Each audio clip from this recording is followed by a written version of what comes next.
Guys, welcome back to Strong Successful Male. So for today, I'm going to go over a story titled Cheating Girlfriend. This guy didn't really go into too many details with his title, but it pretty much gets to the point. And guys, this is a story about a guy who had been with his girlfriend for like 7 years. They were living together for 6 of it, so essentially they were pretty much like married couple. And he started having a gut feeling that something was off. You know, he really was trusting his gut on something, that something was wrong with her, something just wasn't right. And he's in the electronics business. And obviously he's a professional, travels around, setting things up for people, electronic consulting, whatever the hell that's supposed to mean, but he's obviously good at his job. And so he set up surveillance equipment throughout his condo, and you're going to see what he discovers while he's away on business. And what's interesting about this article, this story, guys, is this guy definitely... He goes through this process. He doesn't get emotional, doesn't lose his mind. He basically then finds a way to get proof of this and gets even with her. And not only does he get revenge on her, he also gets revenge on the guy doing his girl. And you're going to see how this all ends and plays out here. It's pretty interesting. So it starts off, I've been dating this girl for almost 7 years. Well, dating, you're pretty much almost married if you're 7 years and living together. We lived together for 6 years of that time.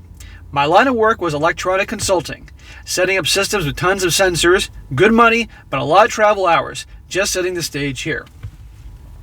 Anyhow, at one point, I got the feeling that something was off. Nothing I could put my finger on, but a gut feeling. I'm pretty good at following my feelings, so I decided to put some proof in the pudding.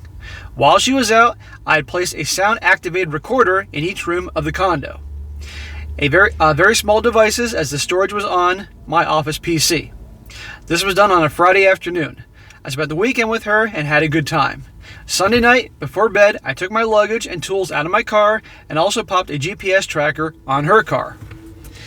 Man, this guy is going all out. This guy worked for the CIA or some kind of spy agency before, or NSA or something? Jeez. I left the next morning and headed to my next site. My plan was I was to be away for 2 weeks. I talked with her daily for the first week, and the second week was really hit and miss. The times that she was normally home, I would call and it would go to voicemail. I would ask her about it when I spoke to her again, and I got quite a few excuses. Work meetings, late dinners, helping her brother, etc. So you know something's off, just like he did initially, and that's why he set this whole thing up. And wait to see what he finds out. The 2 weeks end, and I come home. I head almost immediately to my office. I see a ton of activity on the recorders during the first week and barely anything the second. I save a loud vehicle driving by. This guy writes this kind of almost like, instead of just telling a story, just kind of writes these facts. So I'm trying to make it sound more like a story here, so just bear with me, guys. So I go back to the first week's recordings and find that she is talking to some guy. To make it even better, she has it on speaker, so I get to hear both sides of the call. Turns out that she has been cheating from pretty much day one of the relationship. 7 years she's been cheating on this guy, because obviously she's going to find out this guy is someone that she's obviously known for a long time. 7 years? Unbelievable. Why not end it? But I have to ask, is this guy paying all the bills? Because he hasn't mentioned anything about her going to a job or anything like that. And if that is the case, then I'm not surprised at all, given what I know and what many of you guys already know in this world and how things go. 7 years of cheating. So I decided right then that revenge was in order. I had to find out who this guy was. Through some sleuthing, I found out that she met this guy, his wife, and family at a campground she worked at before I met her. Found out where they lived, and then checked phone records.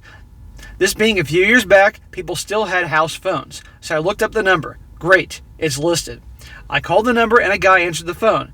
I was prepared for this, so in a professional voice, I asked to speak to Mrs. Smith. Obviously he's using fake names here. He yelled for her and a woman got on the phone. I asked her if she knew my soon-to-be ex-girlfriend. She said yes, that they had invited her to their house a few times after meeting her at the campground.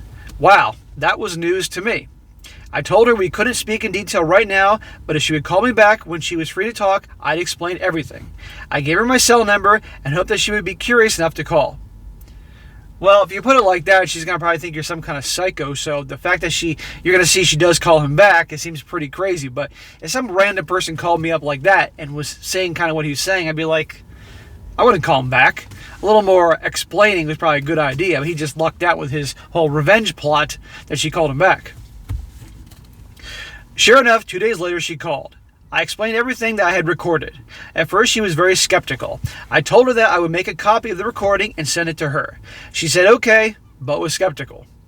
Well, I can imagine, given how this all sounded.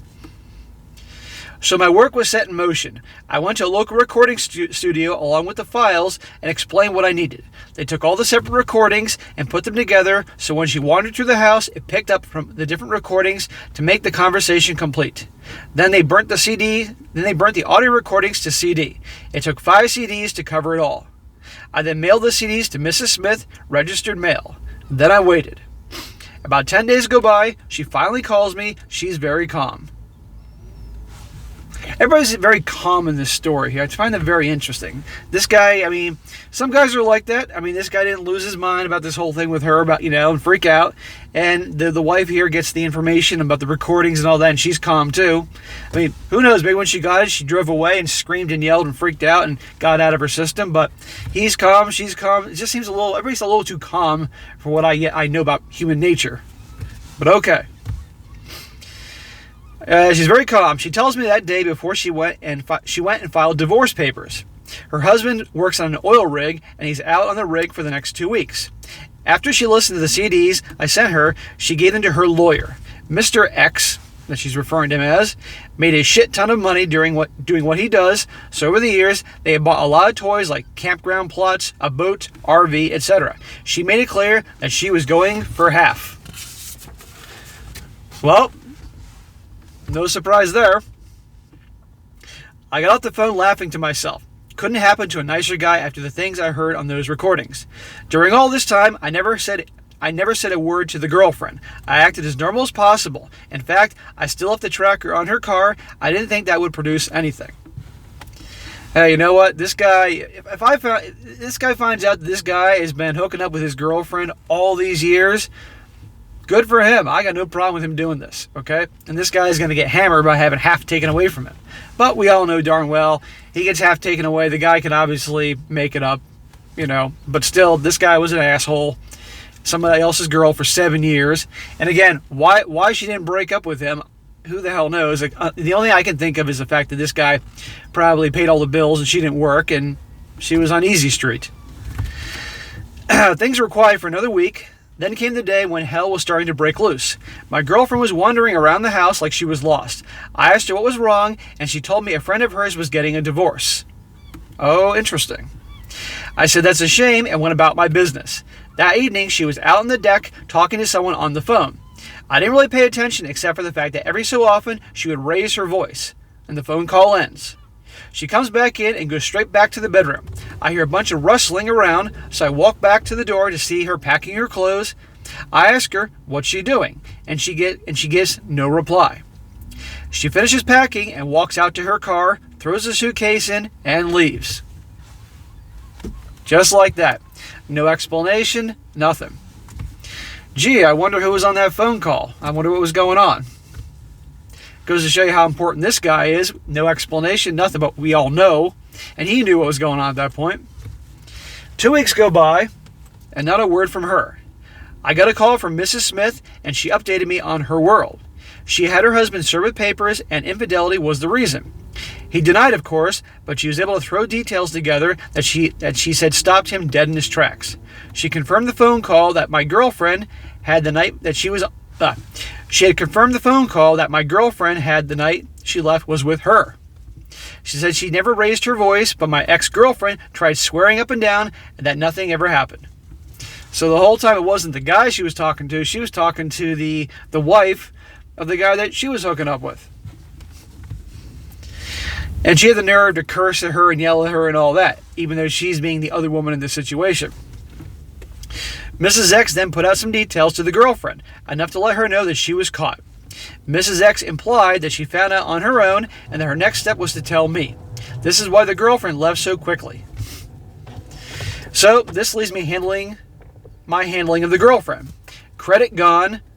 Credit card gone. Car, I called and had it repoed. Utilities arranged to be shut off. Insurance canceled. All of her belongings left behind were sent by movers to her dad's house along with a note for the reason.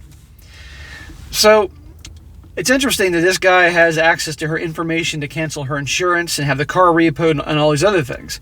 So literally this guy obviously was taking care of everything for her. By the way, he lives 2 states away. We lived in a condo, so I arranged it for it to be shown for sublease. I was packed and moved in 4 days. New condo, gated community with guard shack. The car was finally picked up. They got it while she was at work. Dealership worked with me on selling the car, and I just paid the difference. Mrs. Smith did win her divorce decree and got her half. Mr. Smith never countered on anything, too worried about his company finding out the dirty secrets. Never heard from the ex ever again. Ha! Well, there you go. I mean, it's a very short but sweet story on revenge. But again, it's interesting here. Like the girlfriend, obviously this guy took care of everything. He's able to cancel everything so much. But if she picked up and got in the car and went away, then how did he get the car repoed? Well, you know what? He probably obviously called them up and they repoed her car wherever she was located. That's probably what happened there, because he did say he had a GPS tracker on her car to find out where she was all the time. But anyhow, guys, that's an interesting story. This guy obviously, he found this out. He kept his cool and his calm. A little too calm in my opinion. I mean, I'm just kind of a little surprised there, but okay, fine, whatever. And all this. And so, but again, this goes to show you what can happen. I mean, 7 years, the entire time she was cheating on him and using him.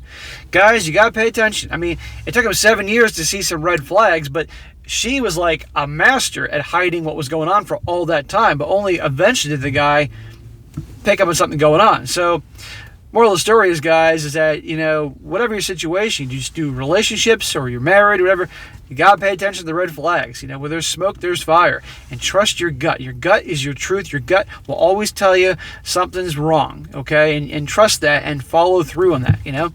But crazy little story there, but I think it's pretty funny with the guy that was cheating on, you know, his girlfriend and all that. Justice is served here. Anyhow, guys, that is it for today. Quick story. Be sure to comment down below. Let me know what you think about this. And be sure to like the video, share with your friends, and subscribe. And I'll catch you next time.